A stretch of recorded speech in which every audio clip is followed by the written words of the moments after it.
आता हा जरा वेगळा आणि महत्त्वाचा क्वेश्चन आहे. तर याच्यामध्ये काय विचारलं आहे, तर एम्प्लॉईज एक टेबल आहे, डिपार्टमेंट्स एक टेबल आहे. एम्प्लॉईजमध्ये employee I D, employee name, department I D आणि सॅलरी आहे. डिपार्टमेंट्समध्ये डिपार्टमेंट आय डी आणि डिपार्टमेंट नेम आहे. तर आता इथं काय क्वेश्चन आहे, SQL क्वेरी लिहा की ज्याच्यामध्ये employee I D, employee name, salary आणि डिपार्टमेंट नेम आहे सगळ्या एम्प्लॉईजसाठी, की ज्यांची salary average salary of that डिपार्टमेंटपेक्षा जास्त आहे. अशा सगळ्या एम्प्लॉईची लिस्ट हवी आपल्याला.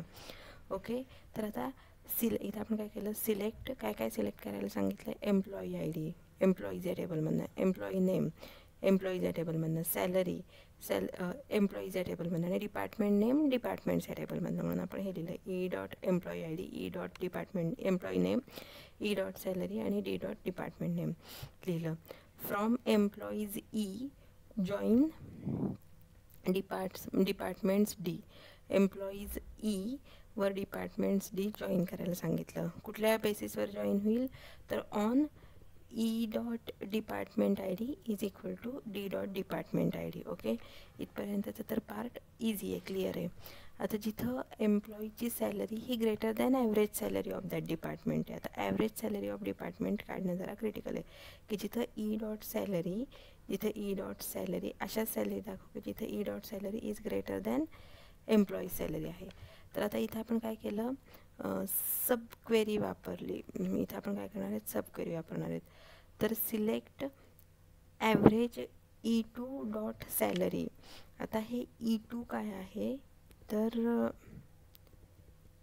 E2 is table alias for the inner query.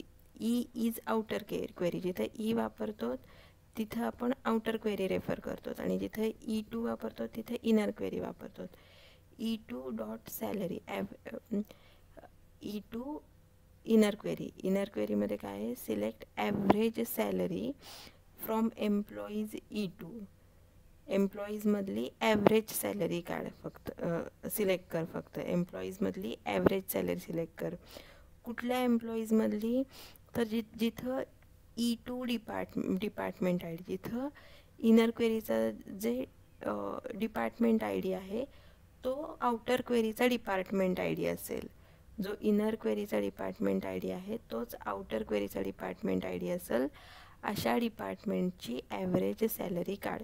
इथं आपण काय केलं लक्षात आलं, जिथं इनर क्वेरीचा डिपार्टमेंट आय डी आणि आउटर क्वेरीचा डिपार्टमेंट आय डी सेम असेल अशा डिपार्टमेंटची टू ॲव्हरेज सॅलरी आम्हाला दे. आणि त्या सॅलरीपेक्षा ग्रेटर सॅलरी असलेले एम्प्लॉईज आपण इथं दाखवायला सांगितले आहेत. आणि त्याच्यानंतर काय केलं, जी काही फायनल येईल त्याला order by department I D comma employee I D. म्हणजे काय करणार, तो जे काही फायनल आन्सर येईल त्याला आधी डिपार्टमेंट आय डीने अरेंज करणार आणि काही ठिकाणी डिपार्टमेंट आय डी रिपीट झाले तर तिथं एम्प्लॉई आय डीनुसार अरेंज करणार. म्हणजे तिथं डिपार्टमेंट आय डी 111 सगळे कवर होणार आणि जिथं कॉमन 111 आहे तिथे एम्प्लॉई आय डीनुसार अरेंज करणार. तिथं कोणता सिक्वेन्स वापरणार. तर आता हे जे आपण कोरिलेटेड सबक्वेरी वापरली इथं आपण, तर कोरिलेटेड सबक्वेरी काय आहे, refers to the same table twice. एकाच टेबलला 2 वेळा रेफर करतात, पण तो त्या टेबलला जॉईन करत नाही. Do not join 2 copies together in the from clause. From क्लॉजमध्ये तो 2 टेबलना जॉईन करत नाही. ही कोरिलेटेड सबक्वेरी काय करते, ही आहे ती काय करते, प्रत्येक row in the outer query it computes the average salaries for that employee's department. प्रत्येक रो आउटर क्वेरीमधल्या प्रत्येक रोसाठी ती average salary of the employees डिपार्टमेंटच्या एम्प्लॉईजची ॲव्हरेज सॅलरी काढणार. E2 is inner query, E is outer query. Okay, आणि त्यांनी काय केलं, प्रत्येक एम्प्लॉईसाठी त्यांनी त्याच्या डिपार्टमेंटची ॲव्हरेज सॅलरी कॉम्प्यूट केली. आता reference table twice but it does not, हे तर झालं. आता सेल्फ जॉईन आणि कोरिलेटेड सबक्वेरीमध्ये फरक काय आहे आपण बघू. आपण सेल्फ जॉईनमध्ये काय करतं, join syntax to explicitly combine rows from the same table matching them on the condition. Explicitly combines the rows from the same टेबलमधल्या रोज एक्सप्लिसिटली कंबाईन करतं. सेम टेबलमधल्या रोज एक्सप्लिसिटली कंबाईन करतं from the same table, matching them on the condition, काही कंडिशनवर त्यांना match करायला. Uses the sub query that refers to the same table. Uses the ह्याच्यात काय कोरिलेटेड सब क्वेरीमध्ये काय करतं तर सब क्वेरी वापरतं that refers to the same table, same टेबलला रेफर करणारी सब क्वेरी वापरतं. But runs separately for each row in outer query, पण प्रत्येक रोसाठी सेपरेटली रन होतं, आउटर क्वेरीमधल्या प्रत्येक रोसाठी सेपरेटली रन होतं.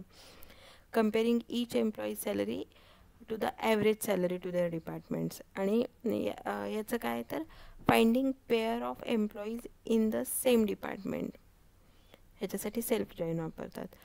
सेम डिपार्टमेंटमधले एम्प्लॉईज फाइंड करायचे असतील तर सेल्फ जॉईन वापरणार. आणि ॲव्हरेज सॅलरीशी कम्पेअर करायचं असेल तर कोरिलेटेड सब क्वेरी वापरतात. Both instances appear together from with aliases from employees E1 join employees E2 on.